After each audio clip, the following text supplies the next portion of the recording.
வணக்கம். இது news first prime time sunrise.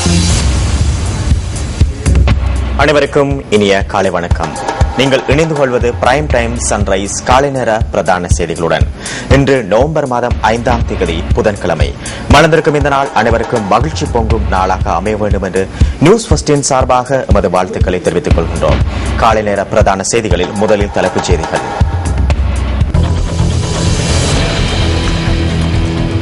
வெள்ளப்பெருக்கு காரணமாக புத்தளம் மாவட்டத்தில் ஆயிரக்கணக்கான மக்கள் பாதிப்பு. ரக்குவானையில் மண் சரிவு அபாயம் காரணமாக 60 குடும்பங்கள் இடம்பெயர்வு. நாட்டின் பல பகுதிகளில் இன்றும் இடியுடன் கூடிய மழை.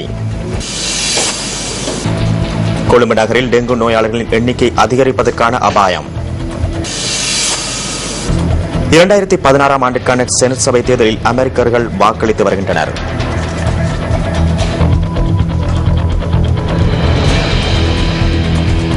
காலை நேர பிரதான செய்திகளில் முதலில் எமது அவதானம் உள்நாட்டுச் செய்திகளுக்கு. கொஸ்லாந்த மீரிய பெத்த தோட்டத்தில் மண் சரிவு ஏற்பட்ட பகுதியில் இன்றும் அகழ்வு பணிகள் இடம்பெற்று வருகின்றன. கடந்த 7 தினங்களாக மேல்கேட்கப்பட்ட அகழ்வுகளின் போது 9 சடலங்களும் உடற்பாகங்களும் சிலவும் மீட்கப்பட்டுள்ளதாக மத்திய பாதுகாப்பு படையணியின் கட்டளை தளபதி மேஜர் ஜெனரல் மனோ பெரேரா தெரிவித்துள்ளார். கொஸ்லாந்த பகுதியில் தற்போது நிலவும் சீரான வானிலையினால் மீட்பு பணிகளை துரிதப்படுத்தக்கூடியதாக இருக்கும் என அவர் நம்பிக்கை வெளியிட்டுள்ளார். மேரியபத்த தோட்டத்தில் மண் சரிவு ஏற்பட்ட பகுதியில் மீண்டும் மண் சரிவு ஏற்படும் அபாயம் உள்ளதாக தேசிய கட்டட ஆய்வு நிலையம் எச்சரிக்கை விடுத்துள்ளது. எவ்வாறாயினும் அதிக அளவிலானவர்கள் புதையிருக்கலாம் என சந்தேகிக்கப்படுகின்ற பகுதிகளை நெருங்குவதற்கான முயற்சி மேற்கொள்ளப்படுவதாக மேஜர் ஜெனரல் மனோ பெரேரா மேலும் கூறினார்.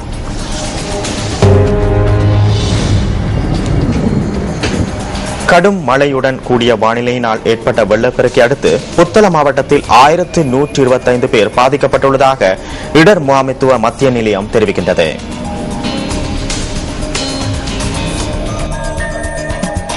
சுமார் 300க்கும் அதிகமானோர் இடம்பெயர்ந்துள்ளதாக மத்திய நிலையத்தின் உதவி பணிப்பாளர் பிரதீப் கொடிப்பிலி குறிப்பிடுகின்றார்.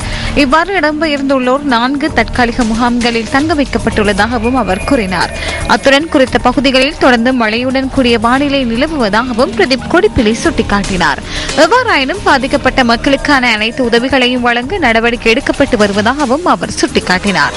இதேவேளை கேகாலை, ரத்தினபுரி, கண்டி, பதுளை, நுவரெலியா, மாத்தளை மற்றும் களுத்துறை ஆகிய மாவட்டங்களுக்கு தொடர்ந்து மண்சரிவு எச்சரிக்கை காணப்படுகின்றது.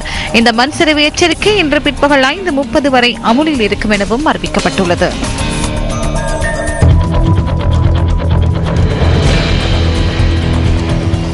ரத்தினபுரி, ரக்குவானை, புதுக்காடு பகுதியில் மண் சரிவு அபாயம் காரணமாக சுமார் 200 பேர் இடம்பெயர்ந்துள்ளனர். 60 குடும்பங்களை சேர்ந்த இவர்கள் பாடசாலை ஒன்றில் தற்காலிகமாக தங்க வைக்கப்பட்டுள்ளதாக நமது பிராந்திய செய்தியாளர் தெரிவித்தார். ரக்குவானை சூரியகந்த பகுதியில் உள்ள சுமார் 10 வீடுகளில் வெடிப்புகள் ஏற்பட்டமையை அடுத்து இவர்கள் தற்காலிகமாக தங்க வைக்கப்பட்டுள்ளதாகவும் அவர் குறிப்பிட்டார். இவ்வாறு தமது வீடுகளை விட்டு வெளியில் உள்ள மக்கள் சூரியகந்தை எக்பத் தமிழ் வித்தியாலயத்தில் தற்காலிகமாக தங்க வைக்கப்பட்டுள்ளனர். இடம்பெயர்ந்த சூரியகந்தை புதுக்காடு மக்களுக்கு இதுவரை எந்தவிதமான உதவிகளும் வழங்கப்படவில்லை என அவர் குறிப்பிடுகின்றார்.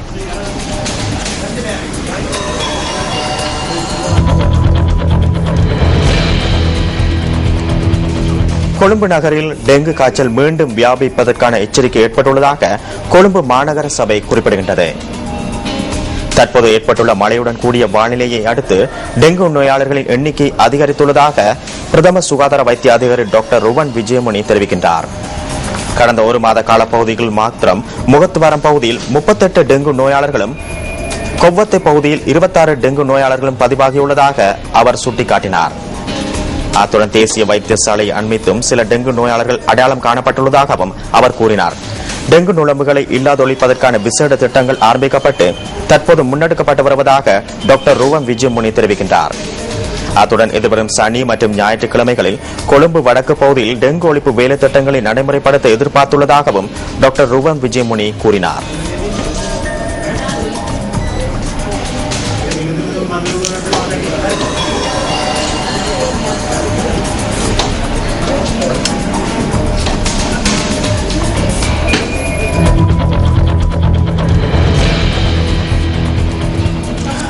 நாட்டின் பல பகுதிகளில் தொடர்ந்து மழையுடன் கூடிய சீரற்ற வானிலையே நிலவுகின்றது.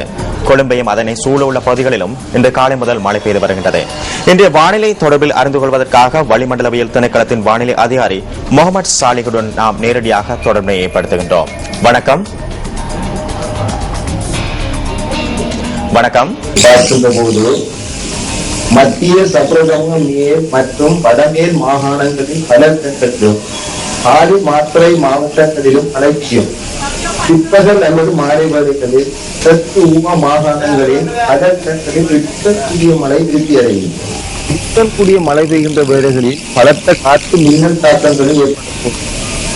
இவ்வாறு மின்னல் தாக்கங்கள் ஏற்படுகின்ற வேளைகளில் பொதுமக்கள் மிகவும் அவதானத்துடன் செயற்படுமாறு கேட்டுக் கொள்ளப்படுகின்றனர். கடல் பிராந்தியங்களை பொறுத்தவரையில் கிழக்கு மற்றும் தெற்கு கரையோரத்துக்கு அப்பாலுள்ள ஆழமான ஆழமற்ற கடல் பிரதேசங்களில் இடைக்கிடையே மழை அல்லது இடியுடன் கூடிய மழை பெய்யக்கூடும். நாட்டை சூழ உள்ள ஏனைய கடற்பிரதேசங்களில் பல இடங்களிலும் மழை பெய்யக்கூடும். காற்று கடற்பிராந்தியங்களில் மேற்கு திசையிலிருந்து மணித்தியாலத்துக்கு 20 முதல் 40 கிலோமீட்டர் வேகத்தில் வீசும். காங்கேசன்துறை தொடக்கம் திருகோணமலை பத்துவில் ஊடாக காலி வரையான கரையோரத்துக்கு அப்பாலுள்ள கடல் பிரதேசங்களில் காற்று மணித்தியாலத்துக்கு 50 முதல் 60 கிலோமீட்டர் வேகத்தில் அதிகரித்து வீசக்கூடிய சாத்தியக்கூறு காணப்படுகின்றது. இவ்வாறு காற்று அதிகரித்து வீசக்கூடிய சந்தர்ப்பங்களில் குறிப்பிட்ட கடல் பிரதேசங்கள் கொந்தளிப்பாகவும் காணப்படும். பொதுவாக ஏனைய கடற்பிரதேசங்கள் கொந்தளிப்பாக காணப்படாத போதிலும் இடியுடன் கூடிய மழை பெய்கின்ற வேளைகளில் கொந்தளிப்பாக காணப்படலாம்.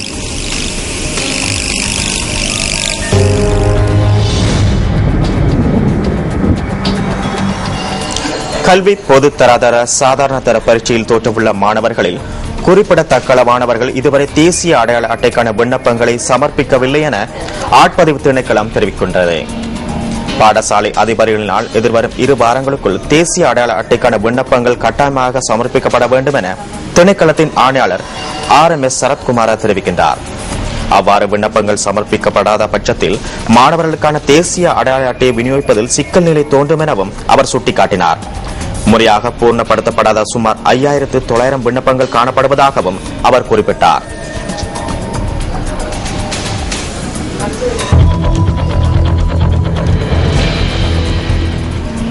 காணாமற் போனோர் தொடர்பான முறைப்பாடுகளை விசாரணை செய்யும் ஜனாதிபதி ஆணைக்குழுவின் முல்லைத்தீவு மாவட்டத்திற்கான 2வது அமர்வு இன்றுடன் நிறைவு பெறவுள்ளது. கடந்த 3 தினங்களாக கரைத்துறைப்பட்டு பிரதேச செயலகத்திலும் ஒட்டுசுட்டான் பிரதேச செயலகத்திலும் நடைபெற்ற ஆணைக்குழுவின் அமர்வில் 140க்கும் மேற்பட்டவர்கள் சாட்சியம் அளித்திருந்தனர். காணாமற் போனோர் தொடர்பான முறைப்பாடுகளை விசாரணை செய்யும் ஜனாதிபதி ஆணைக்குழுவின் சாட்சி பதிவு தொடர்பான மேலதிக தகவல்களை அறிந்து கொள்வதற்காக நமது பிராந்திய செய்தியாளருடன் தொடர்பினை ஏற்படுத்துகின்றோம். வணக்கம் மதிவதனன். வணக்கம்.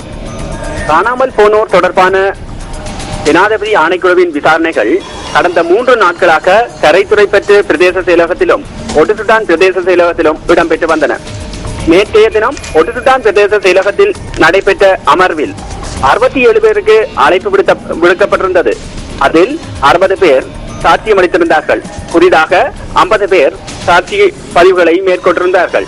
இன்றைய தினம் 43 பேருக்கு அழைப்பு விடுக்கப்பட்டுள்ளது சாட்சியம் அளிப்பதற்காக.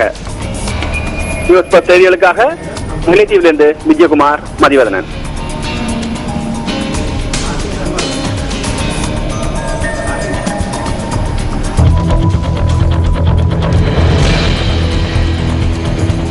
கம்பஹா, குருநாகல் மற்றும் ஹம்மாந்தோட்டை ஆகிய மாவட்டங்களின் ஊடாக வாகனங்களை பதிவு செய்வதற்கான வசதிகளை ஏற்படுத்திக் கொடுக்க மோட்டார் வாகன போக்குவரத்து திணைக்களம் நடவடிக்கை எடுத்துள்ளது.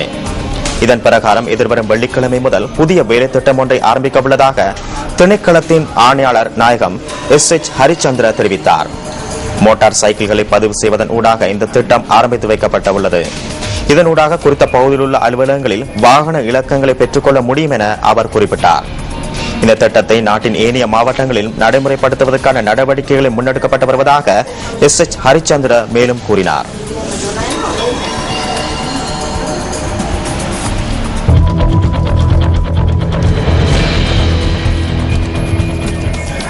இலங்கையின் தலைமன்னாருக்கும் இந்தியாவின் தனுஷ்கோடிக்கும் இடையிலான ராமர் பாலத்தை இடிக்காமல் சேது சமுத்திர கால்வாய் திட்டத்தை நிறைவேற்றுவதில் உறுதியாக இருப்பதாக இந்திய மத்திய அரசு அறிவித்துள்ளது. சேது சமுத்திர கால்வாய் வழித்தடங்களை ஹெலிகாப்டர் மற்றும் கப்பலில் மத்திய கப்பல் துறை அமைச்சர் நிதின் கட்கரி நேற்று ஆய்வு செய்ததன் பின்னர் இந்த விடயத்தை குறிப்பிட்டுள்ளார்.